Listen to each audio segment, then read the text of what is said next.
तुम्हारा अन्नदाता, पग पग पर है संग तुम्हारे अन्नदाता। लहू किसानों का बन के पसीना सींचता है धरती का सीना। मेहनत का तेरी हक दिलवाने, नई तकनीक नई खोज बताने। पशुधन को गुणवान बनाना, पौध सुरक्षा को सिखलाना, खेती के सब गुर समझाने, भारत का सरताज बनाने। आठों पहर है संग तुम्हारे अन्नदाता, अन्नदाता।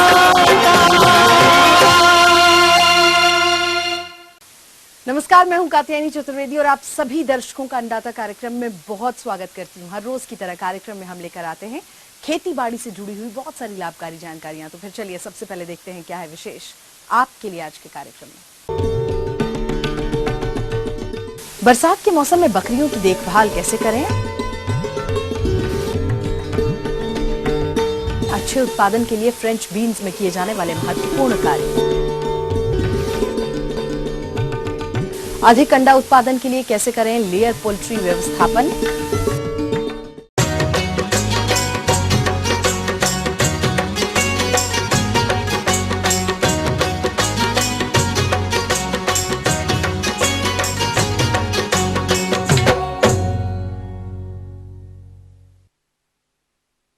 दलहनी फसलों के अंतर्गत हमारे बहुत सारे किसान फ्रेंच बीन की खेती करते हैं।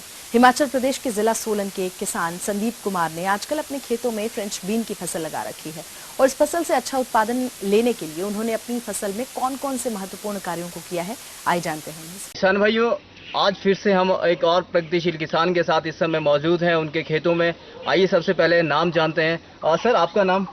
मेरा नाम संदीप कुमार है। मैं सोलन जिला का स्थायी निवासी हूँ जी और मैं यहाँ पे कृषि का कार्य करता हूँ। जैसा कि इन्होंने बताया, कृषि का कार्य करते हैं। आपने इस समय अपने खेतों में कौन सी फसल जो है बहुत ही बढ़िया तरीके से लगाई है? मैंने आजकल बीन की फसल उगाई है जो अच्छे तरीके से उगी हुई है हमारे खेतों में। जैसे कि अगर हम बात करें बीन की फसल आपने लगाई है, तो इस फसल को लगाते समय कौन कौन सी सावधानियां आपने बरती है, कौन कौन से तकनीक आपने अपनाई है, कौन कौन से उपाय आपने किए हैं जिससे कि आपको लगता है कि आपकी खेती बहुत ही बेहतर हुई है? जी, बीन को लगाने के लिए सबसे पहले खेत को अच्छी तरह से हल लगाना पड़ता है। उसमें अच्छी तरह से उसका खेत की मिट्टी पोली होनी चाहिए। उसके बाद उसमें फिर लाइन से लाइन की दूरी 1.5 फीट के आसपास होनी चाहिए और पौधे की दूरी आधा फीट के आसपास होनी चाहिए। तो अगर खेतों में खरपतवार अधिक मात्रा में बढ़ जाए तो उस स्थिति में आप क्या करते हैं? खरपतवार निकालने के लिए हाथों का इस्तेमाल करते हैं जी। हाथों के द्वारा ज़्यादा निकलते हैं ताकि खरपतवारों को जो नाशक दवाइयाँ चली हो उनका प्रयोग कम करके, ताकि उससे जमीन को और पौधों को जो नुकसान ना हो, इसलिए उनका प्रयोग कम करते हैं जी हम। और अगर हम बात करें इसमें, अगर कोई अपने कीट लग जाते हैं, कोई पतंगे लग जाते हैं, तो उनके निदान के लिए आप क्या राय देते हैं कि कौन सी तकनीकें आपको अपनानी चाहिए? कीट पतंगों के लिए स्प्रे करनी पड़ती है जी इसमें। स्प्रे की अगर हम बात करें तो विभिन्न तरह के स्प्रे इस समय मार्केट में मौजूद हैं। तो कौन सी ऐसी स्प्रे को आप मानते हैं कि जिससे कि हमारे जो है फसल पर काफ़ी अच्छा प्रभाव पड़ता है? इसमें हम पोल्ट्रीन का प्रयोग करते हैं कीटनाशक के लिए जी, और जो फफूंदी नाशक है उसके लिए हम डाइथेन और बिबिस्टिन का प्रयोग करते हैं। प्रमुख कीट तने की मक्खी। यह राजमा की फसल को नुकसान पहुंचाने वाला महत्वपूर्ण कीट है। इस कीट की चिड़िया पत्तियों के अंदर घुसकर सुरंग बनाते हुए पर्णवृंत तथा तने में पहुंचकर पौधे को क्षतिग्रस्त कर देते हैं। प्रबंधन: क्यूनाल फास 0.05% का घोल बनाकर छिड़काव करें। प्रमुख रोग: श्याम व्रण। इस रोग के लक्षण सर्वप्रथम फलियों, बीज, पलकों व तनों पर काले रंग के धंसे चोट जनित धब्बों के रूप में दिखाई देते हैं। गंभीर रूप से प्रभावित पौधों के तने टूट जाते हैं। रोगग्रस्त पौधों की पत्तियां मुरझाकर गिर जाती है। प्रबंधन: बीज को डाइथेनजिड 78 से उपचारित करें। कार्बेंडाजिम दवा की 1 ग्राम मात्रा प्रति लीटर पानी में घोल बनाकर छिड़काव करें। रोग रोधी किस्मों का प्रयोग करें। Golden mosaic virus. इस रोग का वायरस विषाणु सफेद मक्खी के द्वारा फैलता है। रोग ग्रसित पौधों की पत्तियों पर हल्के पीले रंग के बिखरे हुए धब्बों के रूप में प्रकट होकर पूरी पत्तियों पर फैल जाते हैं।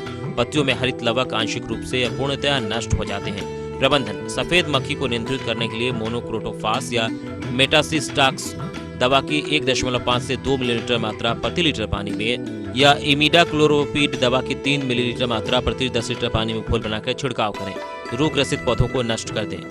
अभी जैसा कि आप ने एक बीघा खेत में आपने ये लगाई है, तो 1 बीघा खेत में इस फसल को लगाने के लिए आपको कितनी लागत आपको व्यय करनी पड़ी है और कितनी लागत के बाद आपने अभी तक जो है मुनाफा कमाया है?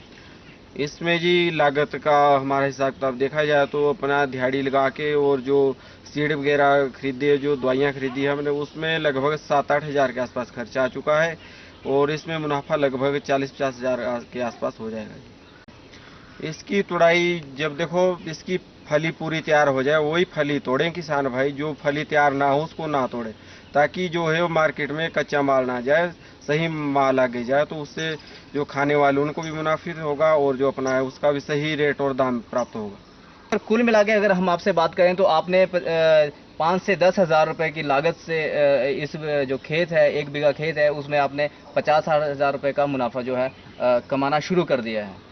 सर, अगर किसानों के बारे में बात करें और भाइयों के बारे में जो इस खेती को नहीं करते हैं किसी कारणवश, तो क्या चाहते हैं आपकी, उन्हें करना चाहिए या नहीं करना चाहिए? मेरा हिमाचल वासियों से खास करके यही रहेगा प्रार्थना कि जितने भी हिमाचल के किसान हैं वो कृपया करके इसको लगाएं और इससे मुनाफा कमाएं।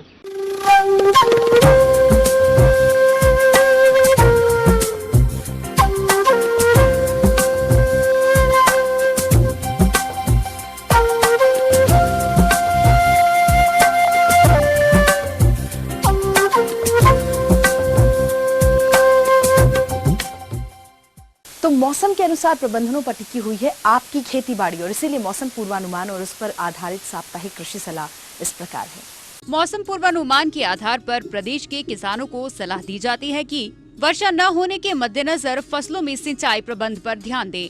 पानी के निष्कासन का उपयुक्त प्रबंध करें। मक्की में तना सड़न रोग की रोकथाम के लिए 16.5 किलोग्राम ब्लीचिंग पाउडर प्रति हेक्टेयर की दर से रोगग्रस्त पौधे के पास मिट्टी में मिलाएं। मक्का में तना छेदक कीट की रोकथाम के लिए प्रभावित पौधों में डीमैट 10G के दाने डालें। धान की अच्छी पैदावार के लिए खेतों में पानी इकट्ठा करें। खेतों में 50 किलोग्राम यूरिया प्रति हेक्टेयर की दर से डालें। मेढ़ों से खरपतवारों व घासों को निकाल दें।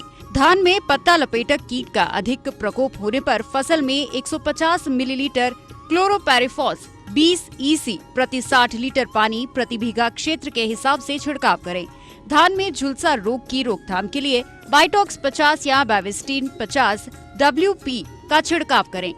धान की फसल में इन दिनों काले रंग के छोटे छोटे कीट के आने की संभावना होती है, जिसके उपचार हेतु 1 मिलीमीटर मेटासीड 50 EC प्रति लीटर पानी में घोलकर छिड़कें। चरी बाजरा के खेतों में पानी के निष्कासन का उपयुक्त प्रबंध करें। मध्य पर्वतीय क्षेत्रों में उन्नत घासों जैसे सिटोरिया हाथी घास की जड़ें व ऊंचे क्षेत्रों में फैक्सियो आर्चर घास व क्लोवर को घासनियों में लगाने का काम खत्म करें। घासनियों में जहां कटाई लेते हैं वे खाद की 1.5 किलोग्राम प्रति कनाल के हिसाब से डालें। खेतों में पानी के निष्कासन का उपयुक्त प्रबंध करें। तिल और माश में बालों वाली सुंडियां बहुत हानि पहुंचाती हैं। सुंडियों को इकट्ठा करके मार दें। इनकी रोकथाम के लिए 25 किलोग्राम मेथाइल पैराथियोन धूल प्रति हेक्टेयर की दर से डालें या फिर साइपरमेथ्रिन 25 EC का छिड़काव कीट की छोटी अवस्था में करें। छिड़काव करते समय स्टिकर का प्रयोग अवश्य करें। प्रदेश के निचले और मध्य पर्वतीय क्षेत्रों में फूलगोभी की अगेती तैयार होने वाली प्रजातियों की पनीरी की रुपाई की सलाह दी जाती है। जहाँ तक आने वाले समय की 1 हफ्ते की बात कह रहे हो, आमतौर पर परिवर्तनशील रहने की संभावना है और कहीं कहीं जो है आसमान पर सुबह शाम तक बादल छाए रहेंगे और 1-2 जगह हरियाणा के कुछ हिस्सों में जो है मध्यम से हल्के दर्जे की बारिश कर सकते हैं। जहाँ तक अभी मैं अगर पूरे हरियाणा की बात करूँ तो पूरा हरियाणा में जो है मौसम का अभी तक जो है बारिश, खासकर जो बारिश की बात करें तो वो अलग अलग हिस्सों में अलग अलग तरह का रहा है। तो हरियाणा की कम से 21 डिस्ट्रिक्टों में से 5-6 डिस्ट्रिक्ट तो ऐसे हैं जहां औसत से ज़्यादा बारिश हुई है, जिनमें से करनाल है, फरीदाबाद है और कुछ ऐसे ज़िले हैं जिनमें औसतन से कम बारिश हुई हैं, जैसे कि हमारा फतेहाबाद है और भिवानी है और सिरसा में भी कम बारिश हुई है औसतन के मुकाबले। लेकिन जहाँ तक फसलों का प्रभाव इसकी बात करें तो आपने देखा होगा कि हरियाणा में अलग अलग एरिया में अलग अलग फसलें उगाई जाती हैं। जहाँ तक ड्राई एरिया की बात करें, जहाँ कम बारिश होती है, वहाँ ज़्यादातर कॉटन और बाजरा की फसल उगाई जाती है। और जहाँ थोड़ा बारिश ज़्यादा होती है, जैसे करनाल है, कुरुक्षेत्र है और सिरसा का कुछ हिस्सा है, हमारा जो यमुनानगर है, उस एरिए में जो है हमारे जो है चावल की फसल उगाई जाती है। तो इसमें अगर देखा जाए तो जहाँ जिस एरिया में अब इस बार जो अचंभे की बात जो रही है कि यमुनानगर साइड में इस बार कम बारिश हुई है, तो वहाँ उस एरिया में जो है हमारा जो चावल की फसल है उस पर थोड़ा इफेक्ट आया है।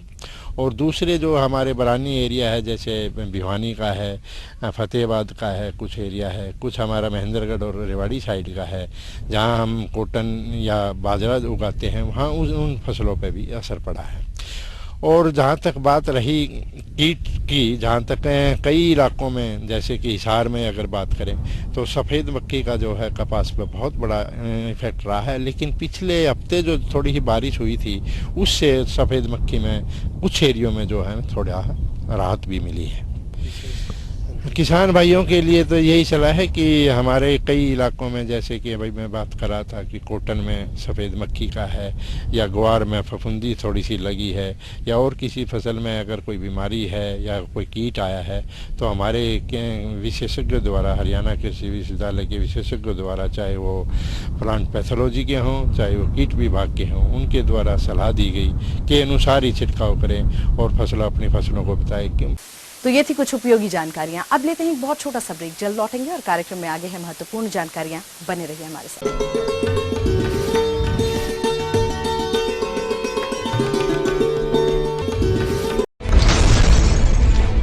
आप कहते थे हम जब सत्ता में आएंगे हम लोन नहीं लेंगे, लोन लेना आपने भी शुरू कर दिया। सवाल जो करते हैं आपके हक की बात, आप जो सलाह देते हैं वो सलाह मानी नहीं जाती है, फाइल उठा के फेंक दी जाती है। आईएएस लॉबी ने मेरी फाइल उठा के फेंकने वाला इस धरती पर पैदा नहीं हुआ। या तो फिर आप ये मान लीजिए कि वो गीता जो है धार्मिक पुस्तक नहीं है, आप ये भी नहीं, चित्त भी मेरी पट भी मेरी।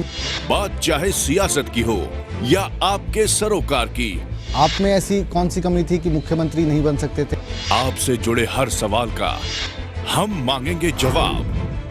जो महिला सीएमओ है उसी से आप उलझ पड़े, महिलाओं के विकास की जिम्मेदारी है, महिलाओं से ही आप उलझ रहे हैं, ऐसा क्यों? देखिए हमारा खास कार्यक्रम चक्रव्यूह हर शनिवार रात 8:30 बजे और 11:30 बजे और सोमवार दोपहर 12:30 बजे ईटीवी हरियाणा के संपादक मुकेश राजपूत के साथ।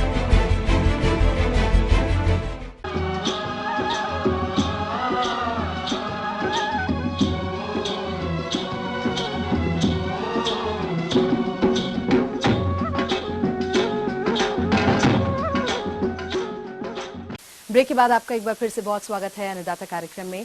बढ़ते हैं अपनी अगली प्रस्तुति की ओर।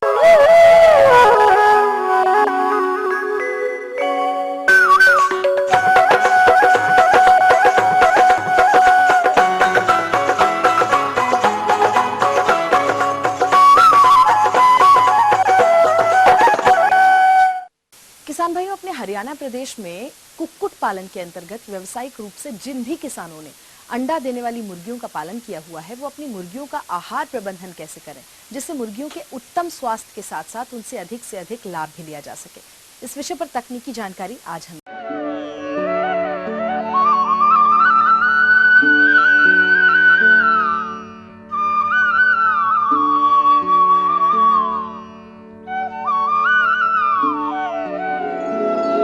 स्वतंत्रता प्राप्ति के बाद से आज तक कुक्कुट पालन भारतवर्ष में एक सुप्रसिद्ध व्यावसायिक रूप में स्थापित हो चुका है। वर्तमान में भारत अंडा उत्पादन में चौथे स्थान पर पहुंच चुका है।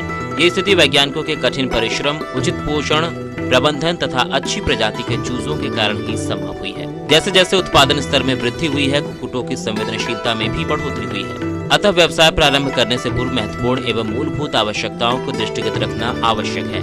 अच्छा अंडा उत्पादन प्राप्त करने हेतु निम्न बातों का ध्यान रखना आवश्यक है। आवास प्रबंधन। आवास कोलाहल से दूर ऊंचे स्थान पर जहां जल निकास की अच्छी व्यवस्था हो तथा जहां पर दिन में 3-4 बार भ्रमण किया जा सके होना चाहिए। घर हवादार होना चाहिए तथा दक्षिण या पूर्व की तरफ होना चाहिए। कुक्कुट गृह के अंदर निम्न व्यवस्था सुनिश्चित कर लेना चाहिए। ब्रूडर गार्ड, दाने के बर्तन, पानी के बर्तन, बल्ब, बिछावन, अंदर तथा बाहर वायु सुरक्षा का ध्यान रखना आवश्यक है। कमरे की चूने से पुताई, गंदगी, जाल इत्यादि साफ करना, कमरे में दरार बंद करना, प्रवेश द्वार पर चूना छिड़कना एवं चप्पल दरवाजे पर उतार कर अंदर आना। घर के अंदर लेयर पक्षी के लिए 0 से 8 सप्ताह, 9 से 10 सप्ताह तथा 21 सप्ताह से ऊपर फर्शी स्थान क्रमशः 700 से 950 तथा 2400 वर्ग सेंटीमीटर होना चाहिए। जहां तक अंडा उत्पादन हेतु चूजों की प्रजाति का प्रश्न है, इसमें व्हाइट लेग हार्ने या इस संशोधित परिमार्जित प्रजाति का अंडा पालन हेतु चुनाव किया जाता है। चूजे खरीदते समय निम्न बातों का ध्यान रखना आवश्यक है। अच्छी ब्रूडिंग सुप्रबंधन। सामान्यतः अंडार पालन में ब्रूडिंग की अवधि 0 से 8 सप्ताह की होती है। चूंकि इस समय चूजों के पंख विकसित नहीं होते, अतः वातावरण कारकों से लड़ने की क्षमता नहीं होती। इसके अतिरिक्त दाना पानी खाने की आदत डालना भी आवश्यक होता है। ब्रूडिंग होवर तथा गर्म हवा, गैस द्वारा की जा सकती है। कोई भी विद्या अपनाई जाए, ब्रूडर गृह की व्यवस्था निम्न प्रकार की होनी चाहिए। ब्रूडर हाउस हवादार होना चाहिए, साथ ही ऐसा हो कि हवा के ठंडे झोंकों का प्रभाव चूजों पर कम से कम पड़े। यह गृह चूजों के आने से 5 से 7 दिन पहले तैयार हो जाना चाहिए। ब्रूडर गृह के सारे उपकरण की अच्छी साफ सफाई करके, जैसे ब्रूडर, फीडर तथा पानी के बर्तन इत्यादि साफ सुथरा आरामदेह बिछाली की एक तह 1 से 2 इंच बिछा देनी चाहिए। तापमान नियंत्रण प्रणाली की जांच करके एक सुनिश्चित तापमान 95 डिग्री फ़ारेनहाइट रखना चाहिए। अब ब्रूडर गृह कुक्कुटों के चूजों के आगमन लायक हो चुका है। चूजे आने के बाद निम्न कार्य संपादित होने हैं। चिक वॉक्स को सीधे ब्रूडर गृह ले जाना है तथा चूजों को ओवर के नीचे सावधानी के साथ छोड़ना है। ब्रूडर का तापमान प्रारंभ में 95 डिग्री फ़ारेनहाइट रखना है तथा प्रति सप्ताह 5 डिग्री फ़ारेनहाइट घटाना है। चूजों को इलेक्ट्रोलाइट मिला हुआ पानी देना है। गृह में तथा इसके आसपास अच्छी वायु सुरक्षा रखनी है। चूजों के व्यवहार, आहार, पानी की मात्रा तथा मृत्यु दर पर विशेष ध्यान रखना है। बिछाली को गीला होने से बचाना है, जिससे अमोनिया गैस का उत्पादन स्तर न बढ़े। प्रथम 4 घंटे में कोई राशन नहीं देना है। इसके पश्चात स्ट्रेस कम करने के लिए इलेक्ट्रोलाइट का घोल देना चाहिए। प्रत्येक चूजों को 2 से 3 सप्ताह तक 5 सेंटीमीटर खाने का स्थान होना चाहिए। ब्रूडिंग के दौरान लंगड़े, कमजोर, बीमारी तथा जिसमें वृद्धि दर ठीक नहीं है, ऐसे चूजों की छटाई कर देनी चाहिए।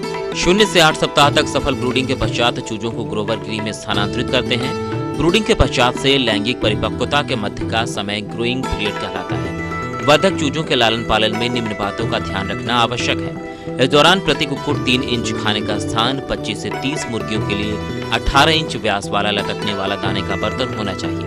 गृह में भीड़ नहीं होनी चाहिए। प्रति पक्षी 900 वर्ग सेंटीमीटर स्थान पर्याप्त होता है। राशन गुणवत्ता युक्त होना चाहिए। वर्धन राशन में प्रोटीन तथा ऊर्जा क्रमशः 16% तथा 2750 किलो कैलोरी होनी चाहिए। भोजन में पत्थर के टुकड़े जरूर देने चाहिए। खाने के बर्तनों की ऊंचाई वर्धक चूजों के पीठ के बराबर होनी चाहिए। इस प्रकार हम यदि उपरोक्त बातों का ध्यान रखें तो सफल ग्रोइंग हो सकती है। 8 से 10 सप्ताह की ग्रोइंग अवस्था के बाद हम भली प्रकार छटनी करके स्वस्थ मुर्गियों को लेयर गृह में स्थानांतरित करते हैं। इस दौरान निम्न मुख्य सावधानियां बरतनी चाहिए।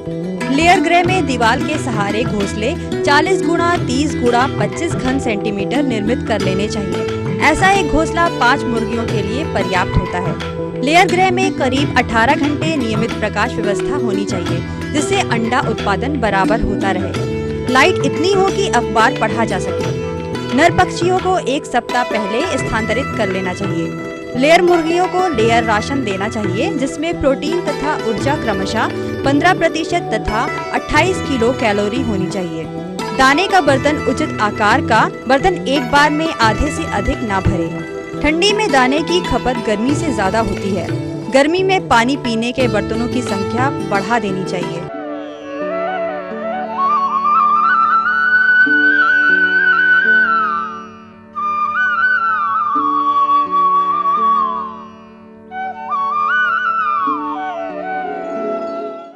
आगे और भी बहुत कुछ रोचक जानकारियां हैं आपके लिए, लेकिन यहाँ पर एक बहुत छोटे से कमर्शियल ब्रेक के लिए रुकेंगे। जल्द हाजिर होंगे।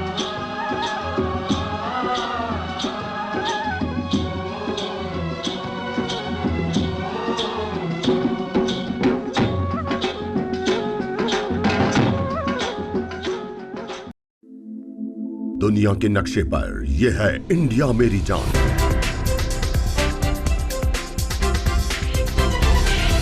भारत थोड़ा अलग है।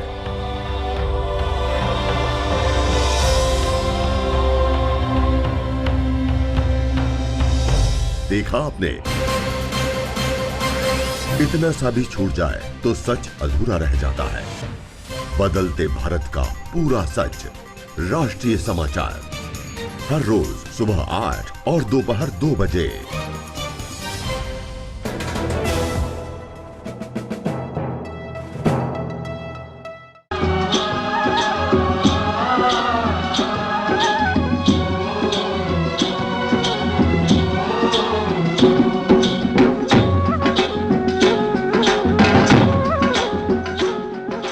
ब्रेक के बाद आप सभी दर्शकों का एक बार फिर से बहुत स्वागत है। चलिए अब रुख करते हैं अपनी अगली कड़ी की ओर।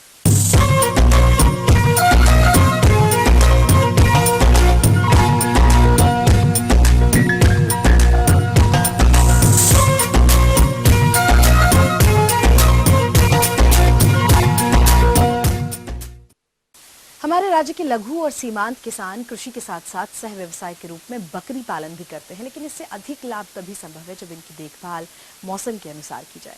तो बकरियों की बरसात के मौसम में देखभाल कैसे करें, आइए जानते हैं वेटनरी कॉलेज रीवा के पशु वैज्ञानिक डॉक्टर उपेंद्र सिंह नरबरिया से। क्योंकि बकरी पालन को लेकर लोगों में भ्रांति है कि इसको खास देख रेख की आवश्यकता नहीं होती है, बस सुबह निकाला, दिन भर चलाकर ले आए और रात को आकर बंद कर दिया। यही तरीका अपनाया जा रहा है अधिकतर ग्रामीण क्षेत्रों में, लेकिन इस तरीके से नुकसान बहुत हैं क्योंकि बकरियों में बीमारियां बहुत होती हैं। अगर हम थोड़ा सा उसका ध्यान रखें, थोड़े से कुछ मैनेजमेंट की तरफ ध्यान दें, तो हम उनमें होने वाले बहुत से रोगों को बचा सकते हैं। और इस बरसात के मौसम में ये रोग आम है क्योंकि इस समय ना संक्रमण की संभावना सबसे अधिक होती है। तो हम बकरी पालन के बारे में सबसे पहले बताएंगे आवास प्रबंधन को लेकर। आवास हर एक जीव के लिए आवश्यक है और बकरियों का जहाँ तक सवाल है, हम छप्पर बनाकर आवास बना देते हैं, कुछ खास उनके लिए व्यवस्था नहीं करते हैं। लेकिन बकरियों की एक स्वभाव होता है कि गीले स्थान में ये बैठना पसंद नहीं करती हैं। बकरी हमेशा चाहती है कि स्वच्छ, साफ एवं थोड़ा जमीन से ऊंचा स्थान हो। तो ये बकरियों का प्राकृतिक स्वभाव है। तो इसके लिए हमें क्या करना चाहिए कि जो भी बकरियों का बाड़ा है उसमें जमीन से ऊंचा एक प्लेटफॉर्म बना दें।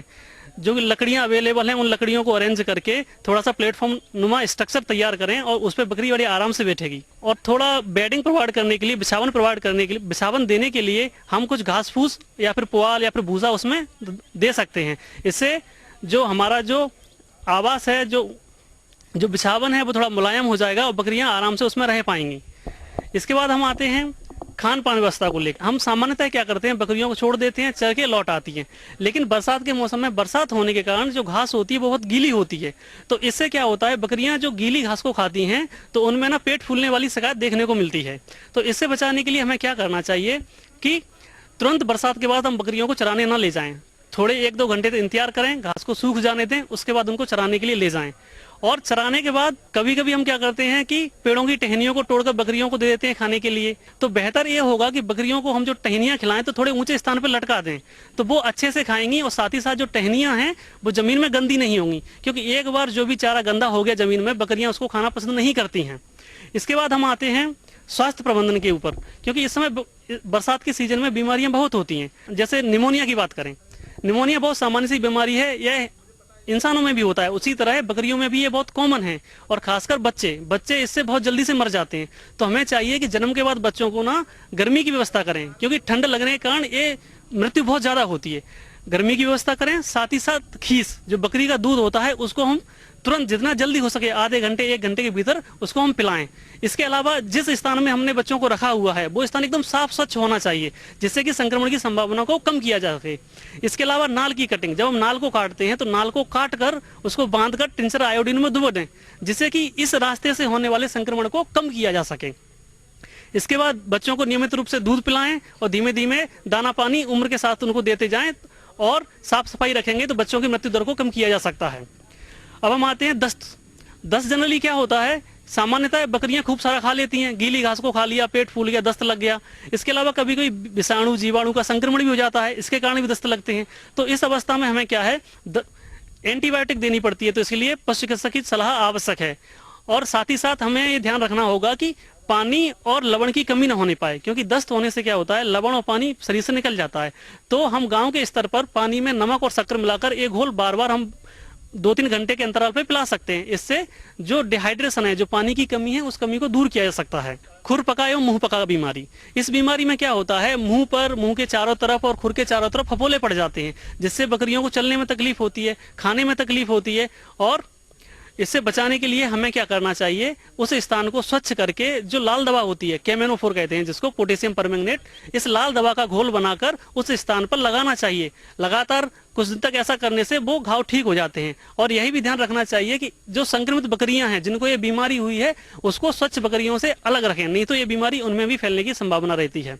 खुर का सड़ना यह बहुत कॉमन है, क्योंकि सारे दिन बकरियां घास चरती रहती हैं, गीले स्थान में पानी में जाती हैं, तो खुर हमेशा गीले बने रहते हैं। इससे खुर में क्या है, बैक्टीरिया, वायरस, जीवाणु वगैरह विकसित हो जाते हैं और वो बीमारी पैदा करते हैं। तो खुर का सड़ना, इसके लिए हमें क्या करना चाहिए कि जब भी बकरियां लौट के आती हैं तो बाड़े का जो द्वार है जहां से बकरियां अंदर जाएंगी उस पर एक फुटपाथ मीन्स पैर धोने के लिए कुछ प्रबंध करना चाहिए। ये हम क्या करेंगे, गेट के सामने ही छोटा सा 30 सेंटीमीटर गहराई वाला एक गड्ढा सा बना देंगे जो पक्का होगा, और इसमें पानी भर के इसमें लाल दवा या फिर इसमें फिनाइल वगैरह डाल सकते हैं। तो इसमें क्या है कि बकरियों के पैर भी धुले जाएंगे और साथ ही साथ ये एंटीबायोटिक सॉल्यूशन जो है, जो दवाई का सॉल्यूशन है, ये बैक्टीरिया, वायरस इसकी ग्रोथ को नहीं होने देगा। इससे ना जो पैरों के सड़ने की बीमारी है इसको काफी हद तक कम किया जा सकता है। जैसा कि हम देखते हैं कि बरसात के दिनों में परजीवी बहुत हो जाते हैं और बकरियां के पेट में परजीवी पहुंच जाते हैं। फिर क्या है, जो खाना हम बकरियों को खिलाते हैं वो परजीवी खुद खा लेते हैं। इससे बकरियों का ना वृद्धि विकास नहीं हो पाता। तो हमें नियमित रूप से, खासकर बरसात के दिनों में, हमको डिवर्मिंग दवाइयां, कृमिनाशक दवाइयां देनी चाहिए जिससे इस समस्या को दूर किया जा सके।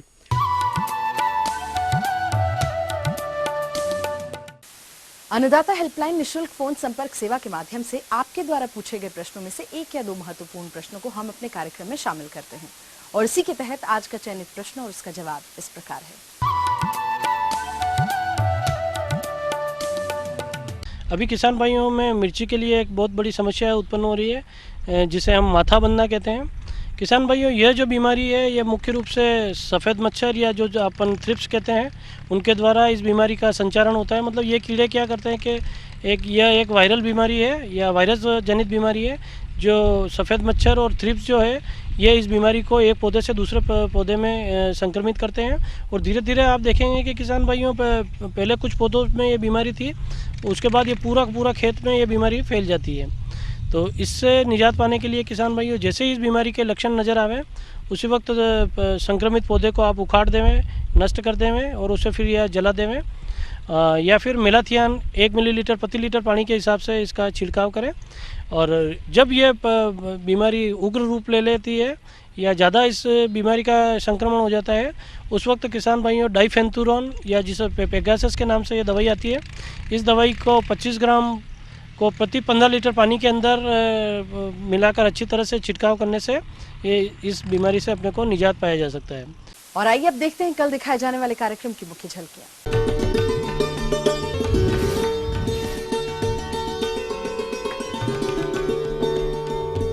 सेब की तुड़ाई के बारे में जानकारी।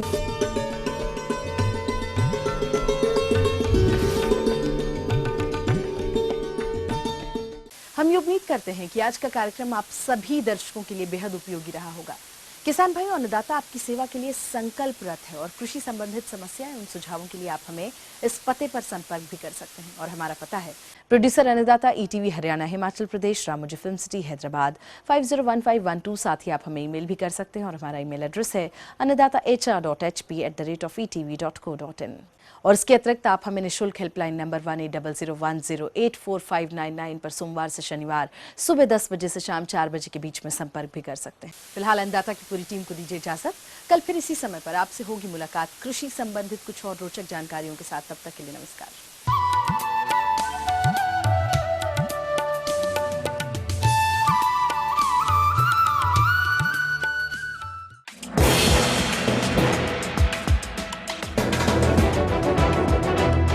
आप देख रहे हैं ETV न्यूज हरियाणा हिमाचल प्रदेश, खबर ही जीवन है।